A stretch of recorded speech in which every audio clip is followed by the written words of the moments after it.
शिवसेनापती विजय नाहटा यांच्या नेतृत्वाखाली जुईनगर सेक्टर 23 या ठिकाणी भव्य पक्षप्रवेश हा कार्यकर्त्यांनी केला आहे। विजय नाहटा यांच्या नेतृत्वाखाली रोजच विविध पक्षातील कार्यकर्ते हे शिवसेनेत पक्षप्रवेश करत असतात। मोठ्या प्रमाणात इनकमिंग ही नवी मुंबईमध्ये शिवसेना पक्षात होताना दिसत आहे। शिवसेनापती विजय नाहटा यांनी संतोष दळवी यांच्या वाढदिवसानिमित्त त्यांना शुभेच्छा दिल्या व प्रभागातील नागरिकांना विजय नाहटा फाउंडेशनच्या माध्यमातून छत्री वाटप करण्यात आले। डॉक्टर अण्णाभाऊ साठे यांच्या जयंतीनिमित्त मातंग ऋषी सेवाभावी संस्थेच्या वतीने कार्यक्रमाचे आयोजन करण्यात आले होते। यावेळी शिवसेनापती विजय नाहटा यांनी या कार्यक्रमाला भेट दिली। तसेच सीबीडी बेलापूर या ठिकाणी मोठ्या प्रमाणात विविध मंदिरे आहेत, परंतु सिडकोमार्फत त्यावर कारवाई होत आहे।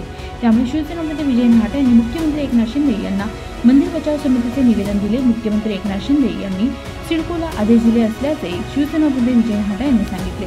आज आपण या पंजाब भवनमध्ये सीबीडी मध्ये आहोत।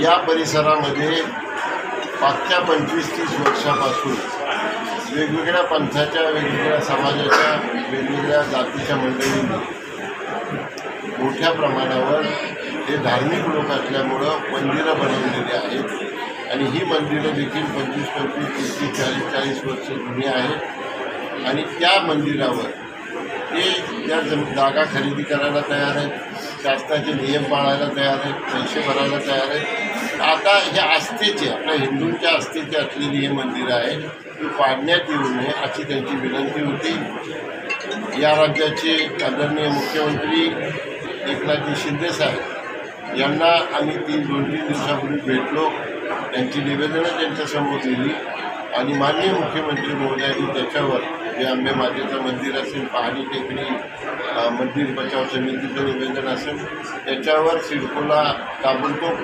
प्रस्ताव पाठवण्याबाबत आदेश दिलेले आहेत आणि या मंदिरासाठी, सनातन धर्मासाठी जे करणं गरजेचं ते संपूर्ण काम शिवसेनेच्या वतीने आम्ही निश्चितपणानं करू।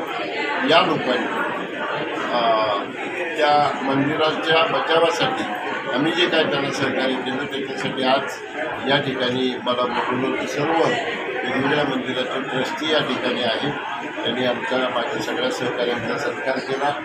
माझे गुरुला प्रमुख वैद्य असतील, घोडेकर साहेब असतील, विजय माने साहेब, सगळीच मंडळी या ठिकाणी उपस्थित होती आणि त्यांना मी आश्वासन दिलेले की जे नियमात आहे, जे करणं शक्य आहे ती 100% मदत माननीय मुख्यमंत्री महोदय यांच्या मार्गदर्शनाखाली त्यांच्या आदेशाप्रमाणे आपल्याला केली जाईल आणि हिंदूंचं हे जे आदराची सगळी भावनेची श्रद्धास्थान आहे याचा बचाव केला जाईल। धन्यवाद। पुढे जर्नलिस्ट पंकज विनीलचा रिपोर्ट मुंबई।